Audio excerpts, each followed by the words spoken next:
एक बार की बात है, एक छोटे से गांव में एक आदमी रहता था। उसके घर के पास में एक पहाड़ था, जहां पर वो रोज सुबह जाता। उस पहाड़ पर थोड़ी देर के लिए वो बैठता, फिर वापस आ जाता। तो रोज की तरह वो सुबह सुबह जा रहा था। पीछे से उसका छोटा सा बेटा आया। उसने आकर के उसका हाथ पकड़ लिया और कहा कि आज मैं भी आपके साथ चलूंगा। उसने पहले तो उसको थोड़ा सा समझाया और मना किया।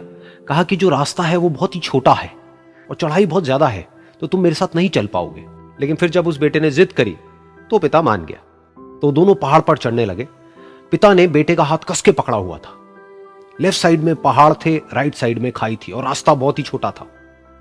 और वो पहाड़ की चोटी तक पहुंचने ही वाले थे, तभी रास्ते में एक बड़ा सा पत्थर आया। क्योंकि पिता उस रास्ते पर रोज आता था, तो उसको पता था कि वहां पे पत्थर है, तो वो साइड से निकल गया। लेकिन जो बेटा था उसका ध्यान कहीं और था, तो उसका घुटना जाकर के उस बड़े से पत्थर पर टकरा गया। तो फिर उस बच्चे के मुंह से एक चीख निकली,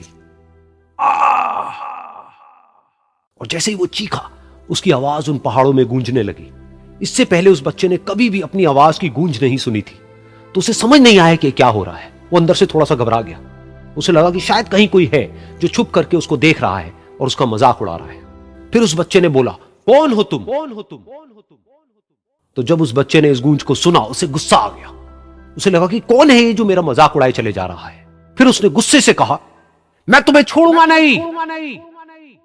और फिर जैसे ही उसने इस गूंज को सुना, वो घबरा गया। उसके पिता समझ गए थे कि क्या हो रहा है। उसने अपने पिता का हाथ कस के पकड़ लिया और उनसे पूछा, कौन है ये जो मुझे इतना तंग कर रहा है? कौन है ये जो मुझे इतना डरा रहा है? तो उसके पिता थोड़ा सा मुस्कुराए और उन्होंने खाई की तरफ देखा और जोर से बोला, मैं तुमसे बहुत प्यार करता हूं। ये सुनकर वो बच्चा हैरान हो गया। उसे समझ नहीं आया कि हो क्या रहा है, कि वही इंसान जो उसका मजाक उड़ा रहा है और उसको तंग कर रहा है, वो उसके पिता को बोल रहा है कि मैं तुमसे बहुत प्यार करता हूं। तो उसके पिता ने अपने बेटे को देखा और वो समझ गए कि उसके मन में क्या चल रहा है। और फिर दोबारा उन्होंने बोला, तुम बहुत अच्छे हो।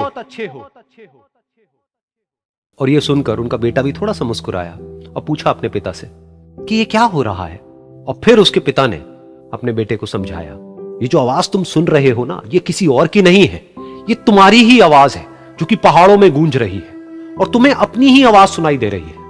जैसा तुम बोलते हो ठीक वैसा ही तुम्हें सुनाई देता है। अगर तुम गुस्से से कुछ कहोगे तो पलट करके जो आवाज आएगी उसमें भी गुस्सा होगा, लेकिन अगर तुम कुछ अच्छा कहोगे तो वो आवाज भी अच्छी होगी। बिल्कुल इसी तरह से हमारी जिंदगी में भी होता है। जैसा तुम अपने मन में इस जिंदगी के बारे में सोचते हो, ये जिंदगी तुम्हारे लिए बिल्कुल वैसी ही हो जाती है। अगर तुम मन ही मन अपने आप को ये बोलते रहोगे कि मेरी जिंदगी तो बहुत ही बुरी है, तो तुम्हारी जिंदगी सच में बुरी हो जाएगी। और अगर तुम अपनी जिंदगी से प्यार करोगे तो तुम्हारी जिंदगी भी तुमसे प्यार करेगी। ये बात उस बच्चे के दिमाग में घर कर गई और फिर वो दोनों उस पहाड़ की चोटी पर गए। लेकिन बच्चे के दिमाग में यही बात घूम रही थी। और फिर वो बच्चा खिलखिला के हंसा और उसने अपने दोनों हाथ खोले और अपनी पूरी ताकत से बोला, मैं तुमसे बहुत प्यार करता हूं।